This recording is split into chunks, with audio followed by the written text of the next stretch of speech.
the canine community as well, but not as many as you may have been led to believe. Much more common than sexually transmitted diseases are microorganisms that are present in the reproductive tract of the bitch, which are responsible for many reproductive problems. These organisms, although they reside in the reproductive tract of the bitch, are not considered sexually transmitted.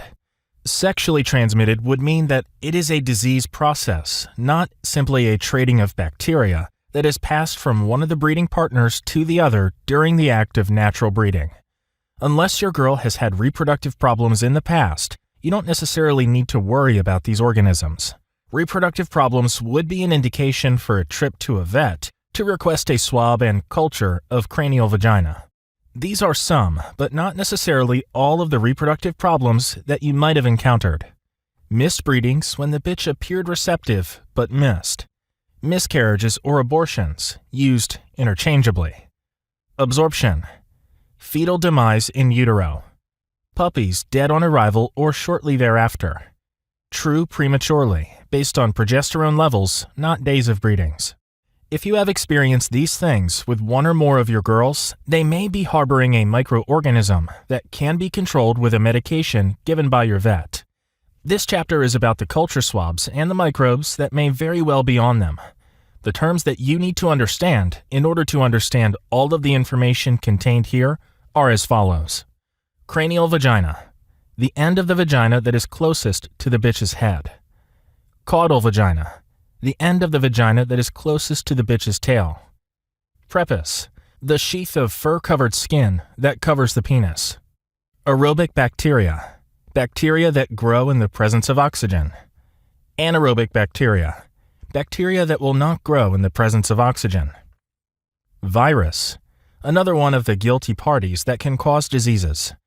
They aren't discovered on a vaginal swab since the technique for growing them differs significantly from the techniques used to grow bacteria. Yeast, another one of the microorganisms that can cause problems.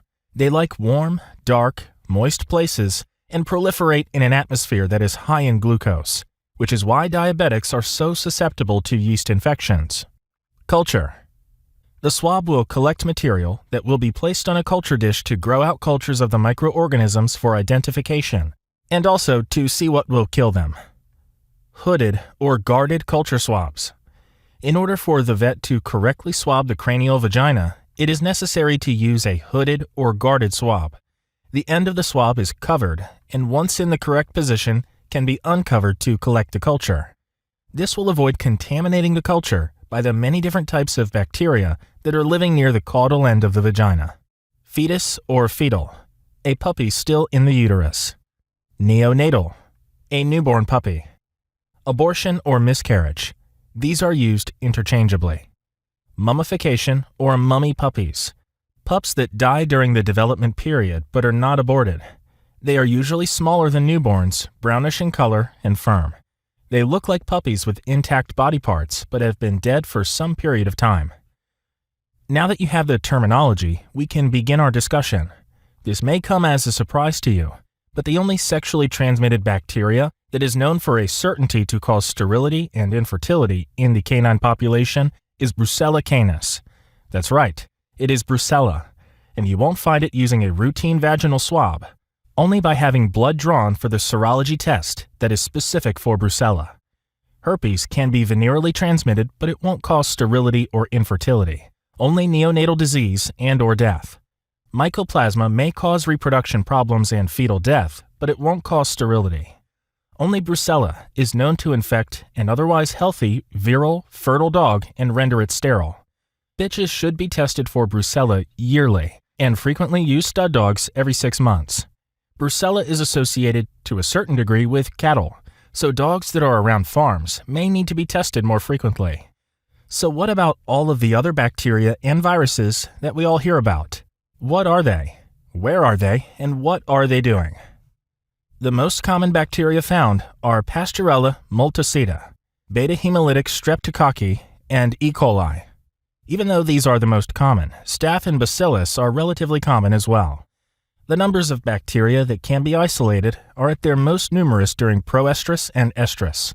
Some of these are common enough and create enough repro problems that I want to discuss them with you, but studies on others have been inconclusive, or they are so rare that they do not warrant space here. I want to talk to you about common problems, not rare ones. Discuss with your vet the appropriate timing for the culture. The vet may recommend waiting until she is in season, when they are most numerous, or may recommend doing a vaginal swab at a time between seasons. If the bitch has had reproductive problems in the past, and the culture reveals that she is harboring bacteria that have a history of causing reproductive problems, follow the treatment recommended by your vet. Unless you have experienced reproductive problems, it is not wise to try to kill off the microorganisms living within her reproductive tract, as the antibiotics kill off these organisms which have not shown themselves to be a problem. They will also kill off the flora and fauna that are normal for her particular reproduction tract. This will upset the normal balance within her reproductive tract and could well leave her more vulnerable to infection from other sources. This same thing happens with human patients. Women who are on antibiotics will frequently develop vaginal yeast infections. Why? Because the antibiotics have killed off the bacteria in their vaginas, and the yeast are then left unchallenged to grow and flourish. Voila! Yeast infection heaven. The antibiotic has disturbed the normal day-to-day balance of the flora and fauna of the vagina, and yeast are then able to proliferate. What are some of the normal day-to-day organisms that are living within the reproductive tract of the bitch? Studies have shown that roughly 60% of all normal, healthy bitches have aerobic bacteria in the cranial vagina, and about 90% of all normal, healthy bitches have aerobic bacteria in the caudal vagina. It makes sense that there would be more bacteria in the caudal vagina, since that is the area nearest the rear end of the bitch, the area that the bitch sits on at dog shows, sits on in the dirt in your backyard, and sidewalks in your neighborhood as you chat with your neighbor when you walk your girl in the morning. Doesn't really take much imagination to guess how those bacteria got there. It's only a hop, skip, and a jump to the cranial vagina, so it doesn't take a rocket scientist to figure out how those microorganisms got further up into the cranial vagina either. Anaerobic bacteria are also found in the vaginas of normal, healthy bitches. These bacteria can often be seen on vaginal smears, but not found on culture dishes because of their anaerobic nature. They won't grow in the presence of oxygen. The anaerobic bacteria that the bitch may house can include Peptococcaceae, Lactobacillus, Bifidobacterium, Clostridium, Corynebacterium, and Haemophilus. Mycoplasma can also live within the bitch's vagina.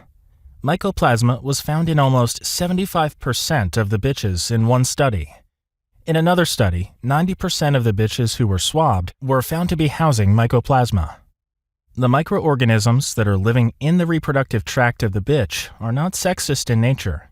They aren't particular about the gender of where they hang their hats. Just about any place is home to bacteria. When a dog's prepuces are cultured, guess what?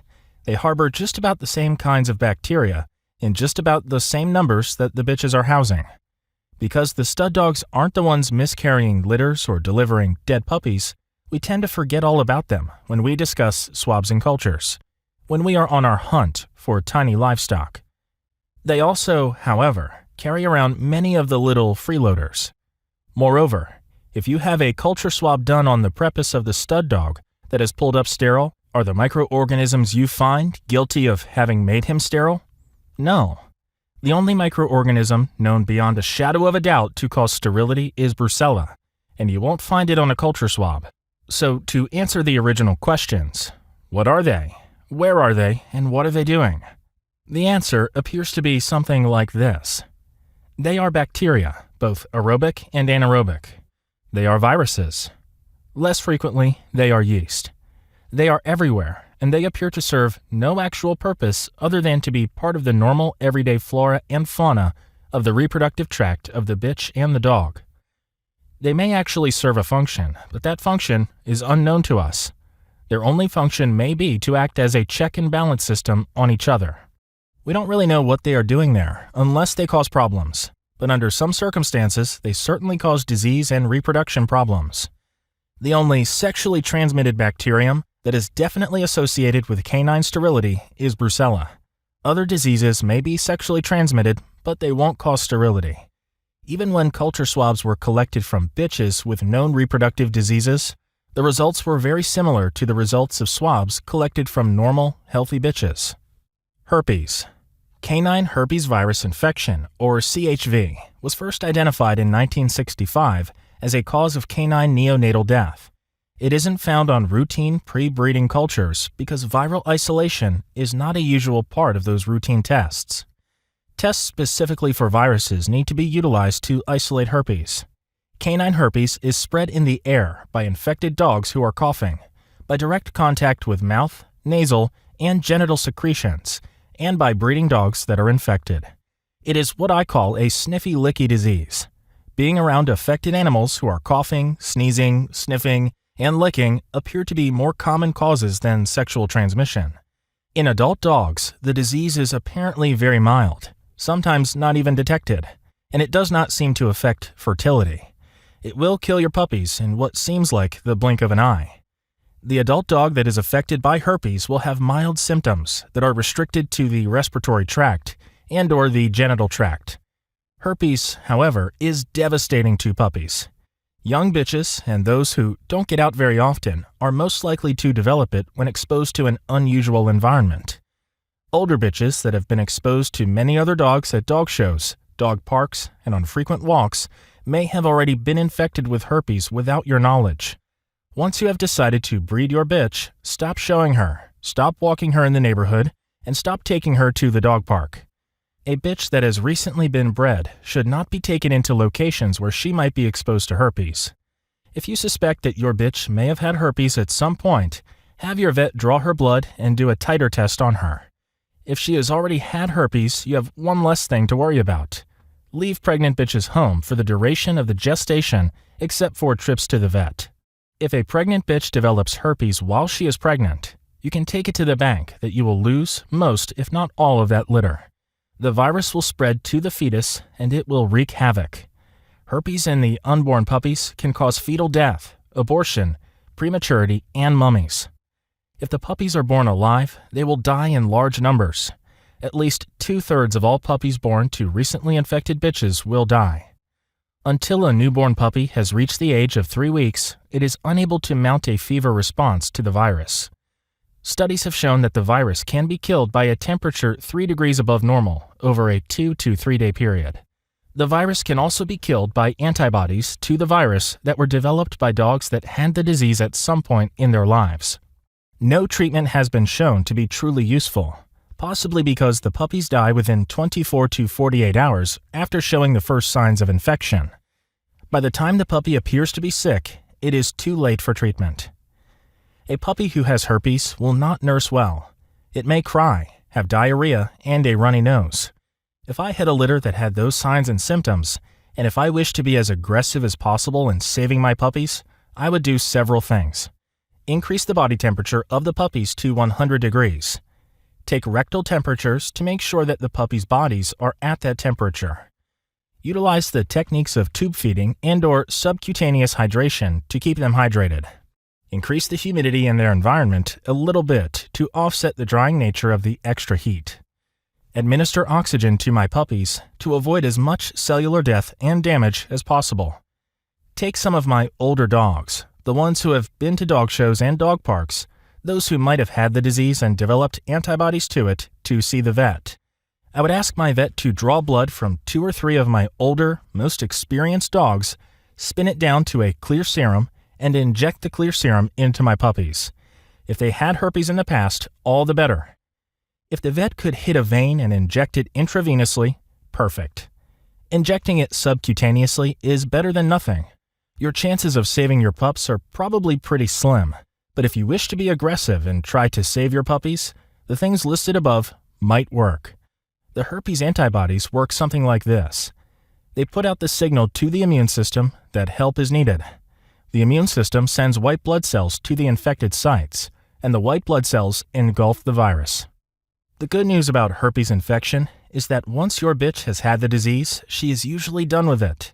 Canine herpes is not like human genital herpes. It does not recur repeatedly. Once they have it, they are finished with it.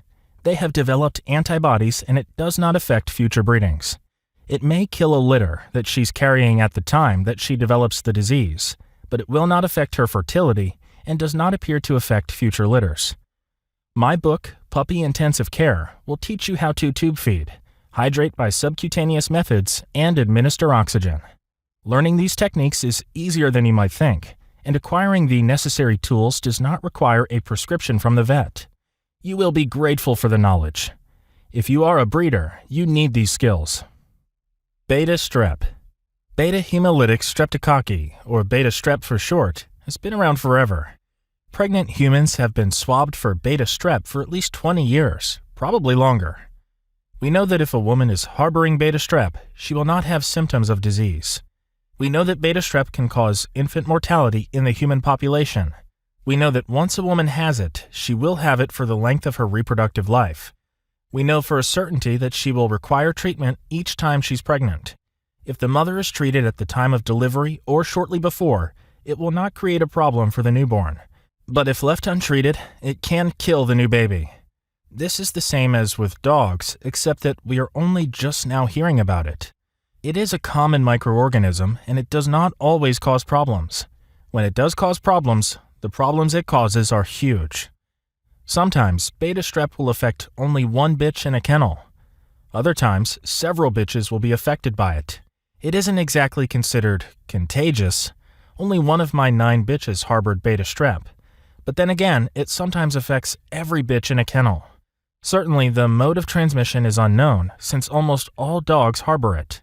If a single bitch within your group of dogs, or if several bitches have had problems with general infertility, missed breedings, miscarriage, also called abortion, fetal demise in utero, or neonatal death, you need to ask your vet to do a hooded culture at the cranial vagina to look for beta strep on each affected bitch. Discuss with your vet the option of culturing one, and if positive, treating them all. At this time, hooded culture swabs are only manufactured for use in horses, so don't be overly alarmed when your vet walks into the exam room with a very, very long culture swab. It is probably a good idea for the vet to do what is called a culture and sensitivity lab test, because not only will the organism be identified, but a list of the antibiotics that will treat it will be identified as well. Some of the antibiotics used for beta strep are amoxicillin, Keflex, and Baytril. Each bitch who has been identified as a carrier of beta strep and who has a history of reproductive problems will need to be treated at the first sign of her season for at least 7 days, and again at the end of her gestation for at least 7 days. This will need to be done at the time of each breeding for her entire reproductive life. She may never show symptoms of having a disease process, but for some reason, the microorganism that she's carrying will cause problems with reproductive and fertility unless you treat her each time she's bred. E. coli. Escherichia coli is found in feces. Different strains of these bacteria are found in the feces of different species of animal, but it is all E. coli. It is the most common of all the microbes found when the bitch is cultured. Not surprisingly, it is also the perpetrator of most crimes within the bladder as well. It has been implicated in reproductive problems of the same type as beta strep, but less commonly. Neomycin is a common antibiotic used to treat infections of E. coli, but your vet may have other treatment modalities. Again, only treat for E. coli if you have a history of reproductive difficulties within your kennel, and your vet has determined that your problem is E. coli. Fecal materials shouldn't get caught in the fur of the rear end of our dogs, but it does. It shouldn't be able to work its way into the urethras, vulvas, and prepuces of our dogs, but it does. Our dogs shouldn't eat feces, but they do. It's a wonder any of them survive doghood with its many encounters with E. coli, but they do. Breeders need to use other ways to examine their breeding animals, as well as using cultures and swabs. You may never have had repro problems, but you still want to be aware of potential problems and use good breeding practices and techniques to avoid problems within your kennel. Use your eyes and your nose to check each bitch that comes to your dog for breeding. Watch her as she eats, plays, and interacts with other bitches. Does she eat normally?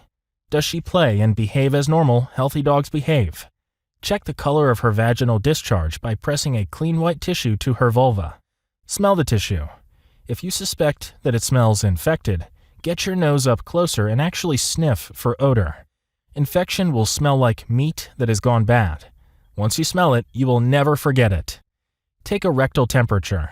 The normal temperature should be in the neighborhood of 101.5 to 102.5 degrees Fahrenheit.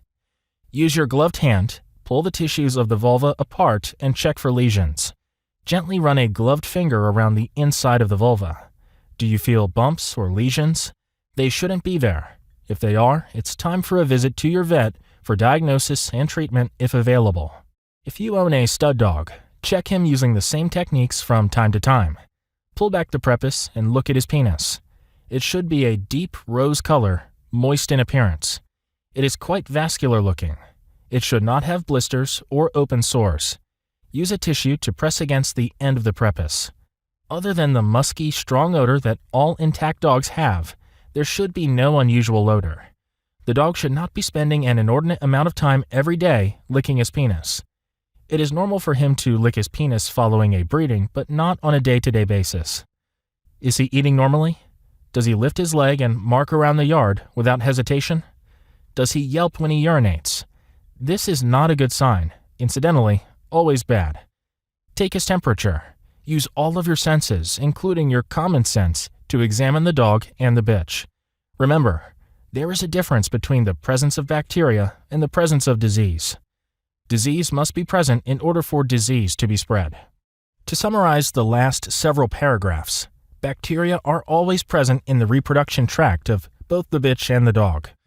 If you have a vaginal culture done, you will learn that bacteria of different types are present. You will not, however, find brucella, the only known cause of canine sterility. You will not find herpes, a known viral cause of puppy mortality, nor will you find other viruses. You will not be able to detect anaerobic bacteria on a routine culture. The bacteria that you will find are probably not causing a disease process, unless your dog is showing signs and symptoms of disease and/or reproductive difficulties. Using an antibiotic to treat the normal bacteria that will be found in a normal, healthy bitch serves no purpose other than to disturb the day-to-day microbes that inhabit the reproduction tract of the animal.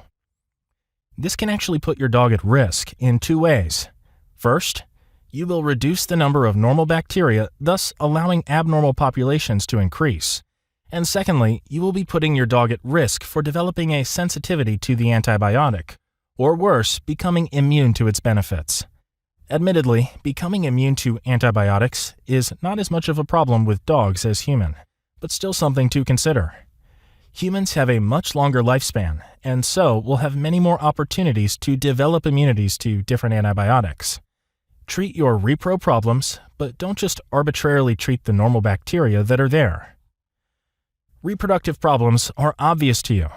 You will have missed breedings, spontaneous abortions or miscarriages, dead puppies in utero or dead puppies in the whelping box, and prematurity. These problems will be unmistakable. If you see dark, greenish discharge, well before time for the litter to be born, you may be looking at a dead puppy in utero. This is common in the canine, but can nevertheless cause the loss of an entire litter. Take your bitch to the vet at the first sign of foul discharge, and if you both suspect that there's a dead puppy, ask them to put the bitch on a drug called terbutaline, and also ask for Baytril. Terbutaline is a drug designed to relax smooth muscle of the uterus and lungs. It can prevent contractions in case the bitch is trying to abort the entire litter because of one or two dead pups. Baytril is especially useful against bacteria such as the kind a dead puppy in utero would be growing.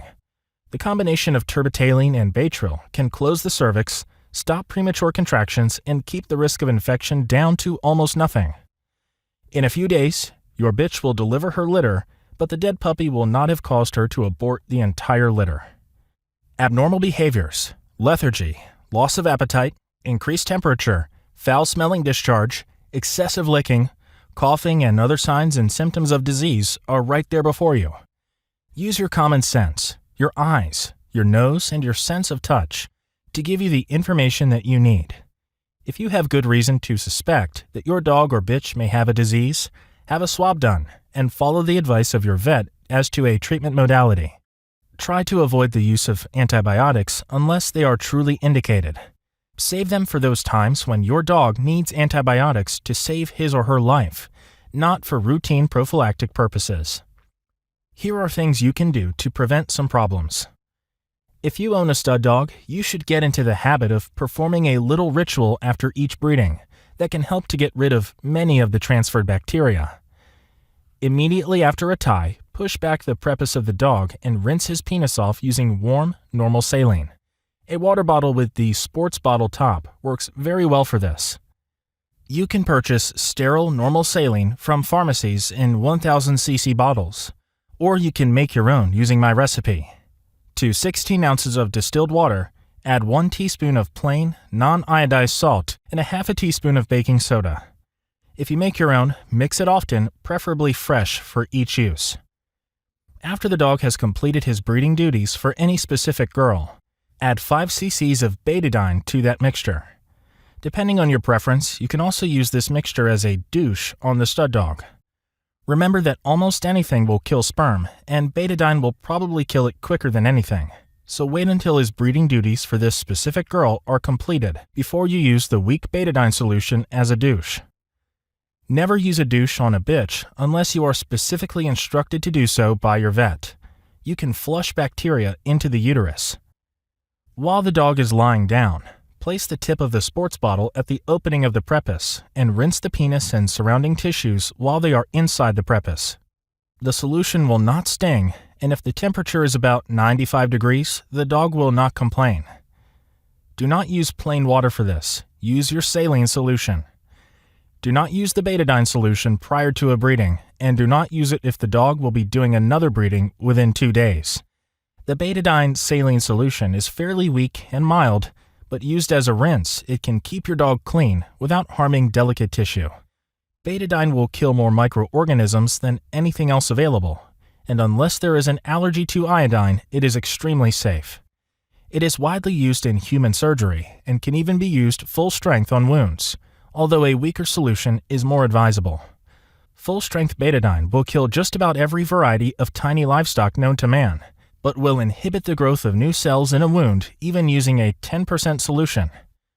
Your own 5 senses, combined with the medical technology that your vet can offer, gives you the best of both worlds. By utilizing everything that is at your fingertips, you will become a better breeder. You will be more successful in your hunt for tiny livestock and more successful at combating them.